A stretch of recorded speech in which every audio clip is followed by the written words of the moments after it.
Rail city, সেই rail সিটিটা নিয়ে ধ্বংস করা হচ্ছে ব্রিটিশ আমল থেকে। এই সিরাজগঞ্জের একটা ব্যবসায়ী শহর, সেই ব্যবসায়ী শহরকে বাঁচাইতে হইলে পরে এই রেল জংশনটা সিরাজগঞ্জে করতে হবে। এবং এখানে আমাদের যে কর্মসূচি, আপনারা জানেন যে 24 যে গণঅভ্যুত্থান হয়েছে ছাত্রদের, তারা কিন্তু এই 52 সাল থেকে যে আন্দোলন হয় সেই আন্দোলনই করছে, কিন্তু নাম গুলো হচ্ছে আমাদেরকে এই যে আমরা যে আন্দোলন করবো এটা অবশ্যই দ্রুত সময়ের মধ্যে করতে হবে, কারণ যেহেতু একটা পুরোনো ভাষা পড়া আছে, এটাকে রিভার্সিং করবো। সুতরাং এই রিভার্সিং সময় আমাদের এই আন্দোলনটা প্রশাসনের দৃষ্টিগোচর থাকে।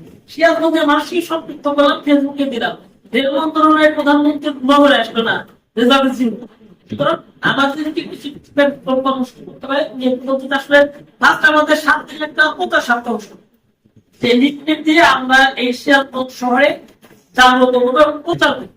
একটা দিতে পারেন যে মাস ফর রায়পুর জংশন, এখানে হচ্ছে কাউন্টারে আমাদের সাধারণ মানুষকে সম্পৃক্ত করে এটা মাস ফর, এটা হচ্ছে বিভিন্ন গণমাধ্যম গুলো আছে, তাই এটাকে হাইলাইট করবে। যখনই গণমাধ্যমে প্রচার হবে তখনই কিন্তু আমাদের এই বিষয়টা হচ্ছে প্রশাসন বা যারা এই আছে তাদের আমাদের এখানে আন্দোলনের মহানায় বসে আছে তাদের আমার বার্তা, তিনি কিন্তু এই 24 আগস্টের পরে সিরাজগঞ্জের বিভিন্ন বিষয় নিয়ে তিনি আন্দোলন করছেন। যে আন্দোলনগুলো কিন্তু সিরাজগঞ্জবাসী সম্পৃক্ত কখনো করে জানে বাংলাদেশের গণমাধ্যম এবং যারা এইগুলো ঠিক বলে তারা কিন্তু ব্যাপকভাবে কাটাকাটি থেকে শুরু করে আপনি আন্দোলন নির্বাচন আন্দোলন করছে, আবার নিজের সিরাজগঞ্জবাসীর ব্যানারে আমরা সিরাজগঞ্জবাসীর ব্যানারে কিন্তু এই সিরাজগঞ্জ আন্দোলনগুলো কিন্তু মানুষের সৃষ্টি বুঝতে পেরেছে মূলত হচ্ছে মিডিয়ার সাথে। আমরা চাইলে এমন এমন কিছু কর্মসূচি আপনারা যারা বসে রাজনৈতিক আন্দোলন করেছেন এবং আমরা বারবার যত বলি দাবিটা হচ্ছে রাজনৈতিক, তো প্ল্যাটফর্মটা হচ্ছে সামাজিক। রাজনৈতিক কোন সামাজিক দাবি না, দাবিটা আমাদের রাজনৈতিক, কিন্তু আমাদের এই প্ল্যাটফর্মটা হতে হবে সামাজিক, সর্বদিন পেশাজীবী ব্যবসায়ী সবাই। আজকে আমরা ভালো আছেন দেখলাম বাংলাদেশের পেশাজীবী সম্ভব, তারা কিন্তু আজকে এই দাবিতেই মানববন্ধন করছে, তারা আন্দোলন করে তারাও জানে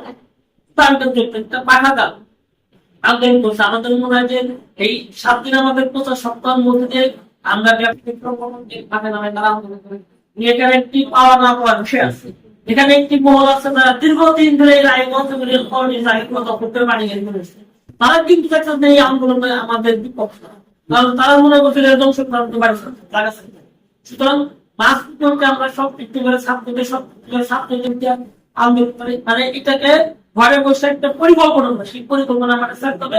বিশেষ করে আমি বলবো যে 2টা আন্দোলন করতে হবে, একটা হচ্ছে মহাসড়ক অবরোধ, একটা ছেলের পক্ষ। 2টা যদি আমরা করতে পারি আমাদের জনসভা করতে হবে, এটা মিডিয়ার দৃষ্টিগোচর হবে। এবং আপনার সামাজিক আন্দোলন কিন্তু আমরা কোনো ভাইলেন্স করবো না, আমরা হচ্ছে আমাদের কথা করবো। আমি মনে করি যে এই রেলবাদ আন্দোলন যে কমিটি আছে তাদের গণমাধ্যম কর্মীদের সাথে একটু বসা দরকার, এবং বিভিন্ন যে পেশাজীবী সংগঠন আছে তাদেরকে একদিন বসা দরকার। আমাদের এই প্রচার সপ্তাহ পদ্ধতি এই গণসংগঠন গুলো রাখে, তার মনে হয় যে আমাদের আন্দোলন সবাইকে